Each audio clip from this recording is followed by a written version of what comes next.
अस्सलाम वालेकुम व्यूवर्स। तो कैसे हैं आप सब? मेरा नाम है Jawad Khan. Welcome back to cars ton channel. Viewers, हम बचपन में अक्सर कहते थे कि बड़े होके हमने पायलट बनना है। आज मैं आप लोगों के लिए जो 7 सीटर क्रॉसओवर एसयूवी लेके आया हूँ, मुझे नहीं लगता कि आप लोगों ने इस तरह की पूरे पाकिस्तान में देखी होगी। सो ये है होंडा की तरफ से पायलट। अब पायलट एक यूनिक सी चीज़ है। ये नॉर्थ अमेरिका वाली साइड पे काफ़ी फेमस है। एशिया वगैरह में बहुत ही कम देखने को मिलती है, और जो मिडिल ईस्ट वगैरह है वहाँ पे डिफरेंट नेम से ये जानी जाती है। सो ये है first generation Honda pilot 2003 model E x package with 3.5 litre engine, all possible options के साथ ई एक्स वेरियंट। और ये लेफ्ट हैंड ड्राइव है, कैनेडियन एम्बेसी ऑक्शन की क्लियर है, इस्लामाबाद रजिस्ट्रेशन के साथ है, और गाड़ी बहुत ही यूनिक भी है। बहुत सारे फीचर्स आप लोगों को इसमें मिल जाते हैं। है तो ये लेफ़्ट हैंड ड्राइव, लेकिन जो लोग गाड़ियों का शौक़ रखते हैं, जिनको गाड़ियों का पता होता है, उनके लिए काफ़ी यूनिक सी चीज़ भी है। सो ये फॉर सेल है। इसकी आस्किंग डिमांड 45 लाख है, और ये आप लोगों को मिलेगी व्हील्स प्रो के पास। इनकी लोकेशन है Almas car village, ring road, Peshawar. इनकी जो भी डिटेल्स है वो आप लोगों को नीचे डिस्क्रिप्शन बॉक्स में मिल जाएगी।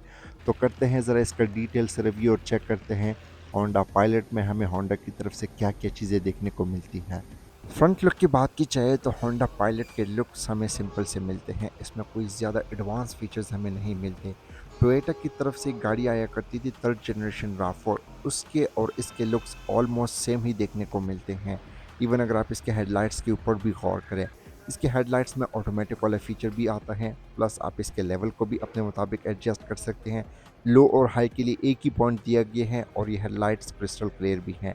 फ्रंट साइड पे सिंपल सी ग्रिल दी गई है ग्रे फिनिशिंग के साथ। यहाँ पे मैश का भी यूज़ किया गया है विद होंडा लोगो, और सेंटर में हॉरिजॉन्टल लाइन का यूज़ किया है। नीचे वाली साइड पे सिल प्लेट्स भी यहाँ पे प्रोवाइड की गई हैं। बताता चलूँ, पायलट एक 7 सीटर क्रॉसओवर एसयूवी है। लुक सिंपल से है, लेकिन उस वक्त की राफोर से इसके जो लुक्स है वो बेहतर मिलते हैं, क्योंकि वो भी 2005 में आई थी, ये भी 35 में आई थी। साइड प्रोफाइल की बात की जाए तो पायलट एक 7 सीटर क्रॉसओवर एसयूवी है। यहाँ पे कुछ ख़ास चीज़ें तो नहीं मिलती, लेकिन यहाँ पे जो देखने वाली चीज़ है वो है इसकी ये अलॉय व्हील्स। इसमें लगे हैं होंडा की तरफ से 16 इंच अलॉय व्हील्स विद 245 70 और 16 टायर प्रोफाइल। ये फ्रंट व्हील ड्राइव है। इसमें 4 व्हील ड्राइव वेरिएंट भी अवेलेबल है। इसके अलावा ये फ्रंट इंजन के साथ है, मींस फ्रंट व्हील ड्राइव है, और इसमें एबीएस, इस तरह की सारी तमाम चीज़ें आप लोगों को स्टैंडर्ड कंपनी की तरफ देखने को मिल जाती हैं। इसके डोर्स के ऊपर ये प्लास्टिक का यूज़ किया गया है, जो कि एज अ डोर प्रोटेक्टर के तौर पे भी काम करता है। साइड स्कर्ट्स, इस तरह की चीज़ें हमें नहीं देखने को मिलती। साइड मिरर्स बॉडी कलर में तो ज़रूर है, लेकिन ये रिट्रैक्टेबल नहीं है। जस्ट पावर्ड साइड मिरर्स हमें देखने को मिलते हैं। सनवाइजर्स वगैरह इस तरह की चीज़ें भी नहीं आती, और ना है इसमें कोई सनरूफ का ऑप्शन अवेलेबल है। सनरूफ होता तो क्या ही बात होती। अलबत्ता इसके जो पिछले वाले विंडोज़ है ये बाई फैक्ट्री टिंटेड हमें देखने को मिलते हैं। इसमें रूफ रेल्स मिल जाती हैं ब्लैक कलर की, क्योंकि ये क्रॉसओवर एसयूवी है। बस सनरूफ की कमी यहाँ पे देखने को मिलती है। इसके डोर हैंडल्स भी बॉडी कलर में नहीं है, क्योंकि मैंने स्टार्ट में ही बता दिया था ये ई एक्स वेरियंट है। इसके अलावा इसके रियर व्हील्स में भी जो है डिस्क ब्रेक्स का यूज़ किया गया है, मीन्स ये ऑल व्हील डिस्क ब्रेक्स के साथ है। कुछ लोग गलत हो जाते हैं कि ये ऑल व्हील ड्राइव है। नहीं, ऑल व्हील डिस्क ब्रेक्स एक अलग चीज़ है। खैर, ओवरऑल साइड प्रोफाइल की बात की जाए तो बल्कि से लुक हमें देखने को मिलती है, और बस यहाँ पे लुक्स के हिसाब से भी हर चीज़ परफेक्ट है। फ्रंट साइड से ज़्यादा इसकी रेयर प्रोफाइल अच्छी लुक प्रोवाइड करती हैं, स्पेशली जो इसके टेल लाइट्स वाला एरिया है, बल्कि से लुक निकल के आती हैं। बताता चलूँ, ये ई एक्स वेरियंट है तो इसमें कुछ ज़्यादा ख़ास चीज़ें नहीं मिलती, लेकिन ज़रूरत की सारी चीज़ें हम इस दौर में भी देखने को मिल जाती हैं। इसमें एक स्पॉइलर दिया गया है with high mounted break limb. इसी के साथ ही जो इसके रेयर विंडस्क्रीन है ये टिंटेड है। साथ ही यहाँ पे वाइपर की फैसिलिटी भी प्रोवाइड की गई है। एंड इसके ट्रंक के ऊपर होंडा का लोगो मिल जाएगा। रिवर्स लाइट इंडिविजुअल सी है, और इसमें कैमरा वगैरह नहीं आता। राइट साइड पे यहाँ पे पायलट की बैजिंग प्रोवाइड की गई है। अगर बात की जाए टेल लाइट्स की, तो टेल लाइट्स बहुत ही ज़्यादा खूबसूरत सी लुक प्रोवाइड करती हैं। फोर्ड का रैप्टर जो आता है उस जैसे कुछ मिलती जुलती लुक हमें देखने को मिल जाती है। तो ओवरऑल बैक लुक की बात की जाए तो इसमें ड्यूल एग्जॉस्ट भी अवेलेबल है, लुक्स भी बेहतरीन है। स्पेशली जो इसके टेल लाइट्स वाला एरिया है, ऑलरेडी मैंने बताया जो फोर्ड रैप्टर आता है कुछ उस जैसे ही लुक हमें देखने को मिलती है। इंटीरियर की बात की जाए तो ये बेज कलर में दिया गया है, और इसी के साथ ही फीचर्स के लिहाज से भी ये पायलट बहुत ही ज़्यादा लोडेड है। हालांकि ये 2003 का मॉडल है। फिर सबसे बड़ी बात ये भी है कि ये एक 7 सीटर क्रॉसओवर एसयूवी है। इसके इंटीरियर में बहुत सारे फीचर्स आते हैं, जैसे कि बात की जाए इसके स्टीयरिंग व्हील की, तो ये है होंडा का एक 4 spoke steering wheel with original leather stitching, और यहाँ पे एयर बैग भी दिया गया है। यहाँ साथ इसके साथ यहाँ पे कुछ मल्टीमीडिया कंट्रोल्स भी दिए गए हैं। राइट साइड से इसके मीटर वगैरह को इसलिए आप लोग एक्सेस कर सकते हैं। इसमें क्रूज कंट्रोल भी आता है, लेफ्ट स्पोक के ऊपर इसके मल्टीमीडिया कंट्रोल्स है। क्योंकि ये लेफ्ट हैंड ड्राइव है तो इसके स्विचेस ऑपोजिट साइड पे है। राइट साइड पे वाइपर के कंट्रोल्स है, लेफ्ट साइड पे इंडिकेटर्स के कंट्रोल्स दी गई हैं। मीटर की बात की जाए तो मीटर माइल्स पर आवर भी है और किलोमीटर के हिसाब से भी है।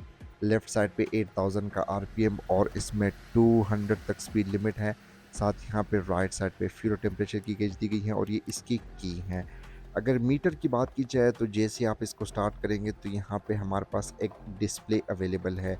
इसी डिस्प्ले में मल्टीपल इंफॉर्मेशन आप लोगों को मिलेगी, जैसे कि इसकी टोटल माइलेज है, ये सिर्फ 81,000 ड्रिवन है। बाकी टेम्परेचर वगैरह यहाँ पे शो करेगी। डिफरेंट से वार्निंग लाइट्स है, कोई डोर ओपन है, तो ये नॉर्मल से चीज़ें भी आप लोगों को मिलती हैं। यहाँ पे सिल्वर लाइनिंग का भी यूज़ किया गया है। गियर इंडिकेशन का जो एरिया है वो भी काफ़ी यूनिक हमें मिलता है। मीटर हाउसिंग भी हमें ब्लैक कलर की मिलती है। इसके अलावा यहाँ पे कुछ ख़ास चीज़ें नहीं आती। फिर ये है लेफ़्ट हैंड ड्राइव, तो ऑलरेडी मैंने बता दिया था। मेन डैशबोर्ड की बात की जाए तो यहाँ पे मोस्टली सॉफ्ट प्लास्टिक का यूज़ किया गया है, सॉफ्ट लेदर का यूज़ मिल जाता है। स्पीकर्स इसके डैशबोर्ड के ऊपर भी अवेलेबल है। स्टीयरिंग के लेफ़्ट साइड पे यहाँ पे एयर वेंट दिया गया है, कुछ लाइट के कंट्रोल्स मिल जाते हैं और इसमें क्रूज़ कंट्रोल भी अवेलेबल है जो कि प्रॉपरली वर्किंग में है। पुराने ज़मानों में कुछ इस तरह के क्रूज़ कंट्रोल हमें मिलते थे। तो देखिए ये 2003 का मॉडल है, कितनी ज़्यादा ये लोडेड हमें मिलती हैं। जो डैशबोर्ड का सेंटर वाला एरिया है, डिज़ाइन भी इसका बहुत ही खूबसूरत सा है। हमारे पास ये जो ये वाला एरिया है ये ब्लैक कलर में मिलता है। फिर यहाँ पे सीडी प्लेयर सिस्टम मिल जाता है और हैज़र्ड बटन दिए गए हैं। 2 एसी के एयर वेंट्स हमें मिल जाते हैं। एसी के परफॉर्मेंस आउटस्टैंडिंग है। गियर लीवर की बात की जाए तो कुछ लोग इसको अपर गियर कहते हैं क्योंकि ये ऊपर वाली साइड पे है। गियर जो है वो उसके स्टीयरिंग व्हील के साथ मौजूद है। दुबई वगैरह में भी आता है। इसमें ये डिजिटल क्लाइमेट कंट्रोल मिल जाता है। एसी की परफॉर्मेंस आउटस्टैंडिंग है। इसी के साथ ही ऑटो वगैरह का भी ऑप्शन हमें देखने को मिल जाता है। मज़ीद चीज़ों की बात की जाए तो यहाँ पे कुछ ख़ास नहीं है, बस टेम्परेचर वगैरह को आप लोग सेट कर सकते हैं। और अगर आप लोग देखें तो एसी की परफॉर्मेंस खैर तो आपको तो पता नहीं चल सकता है, वीडियो में आप देख सकते हैं। मैं यहाँ पे अभी पर्सनली खुद बैठा हूँ। एसी अच्छा हो तो बड़ी अच्छी बात होती है। खैर नीचे वाली साइड पे एक स्टोरेज स्पेस हमें मिल जाती है, ग्लव बॉक्स सा दिया गया है और एक पावर आउटलेट भी हमें मिल जाता है। फिर से अगर मज़ीद चीज़ों की बात की जाए तो ग्लव बॉक्स सा दिया गया है जिसमें अभी तक इसके ओरिजिनल बुकलेट पले हैं और उसके ऊपर 2003 होंडा पायलट को भी मेंशन किया गया है। फिर ये सेंटर वाला एरिया आ जाता है जिसको आप मूव करेंगे तो यहाँ पे 2 कप होल्डर के भी ऑप्शंस देखने को मिल जाते हैं। बहुत सारा एरिया हमें मिल जाता है। मज़ीद चीज़ों की बात की जाए तो आर्मरेस्ट का यूज़ दिया गया है विद अ लेदर फिनिशिंग और इसमें भी हमें स्टोरेज स्पेस मिल जाती है। तो ये काफ़ी अटेंशन टू डिटेल्स हमें चीज़ें देखने को मिल जाती हैं। और रियर व्यू मिरर की बात की जाए तो ये फ्रंट विंडस्क्रीन के ऊपर ही माउंट है, कुछ खास नहीं है। यहाँ पे जो है सन ग्लासेस होल्डर की भी जगह दी गई है, अपने ग्लासेस आप लोग रख सकते हैं। केबल लाइट्स हमें मिल जाती हैं जो कि हैलोजन बल्ब के साथ है और ये प्रॉपरली वर्किंग में है। इसके अलावा ड्राइवर और पैसेंजर के लिए 2 बड़े से सन शेड्स भी दिए गए हैं जिसमें वैनिटी मिरर भी अवेलेबल है विद ऑटोमेटिक लाइट। खैर इसकी लाइट अभी चल नहीं रही के लिए चल जाती हैं। फ्रंट सीट्स की बात की जाए तो इसकी सीट्स जो है फैब्रिक की फिनिशिंग के साथ है और सबसे बड़ी बात ये भी है कि इसके सीट में भी जो है एयर बैग अवेलेबल है। इसमें टोटल 6 एयर बैग्स अवेलेबल है। तो कंफर्ट के लिहाज से तो होंडा पायलट बहुत ही नेक्स्ट लेवल की चीज़ हमें देखने को मिलती हैं। सीट्स इलेक्ट्रॉनिकली एडजस्टेबल भी है, लेदर की होती तो क्या ही बात होती, लेकिन फैब्रिक की अच्छी होती हैं। सीट्स प्रॉपरली वर्किंग में है, आप लोग देख सकते हैं। आगे आगे पीछे मैं कर रहा हूँ और इसकी ये रिक्लाइन वगैरह भी हो जाती है, वरना जो पुरानी गाड़ियाँ होती हैं उनके सीट्स वक्त के साथ ख़राब हो जाती है, ये आप लोग देख सकते हैं। फ्रंट डोर कार्ड्स की बात की जाए यानी ड्राइवर साइड की कंट्रोल्स की, तो इसके डोर कार्ड्स भी बहुत ही प्रीमियम लोग प्रोवाइड करती हैं।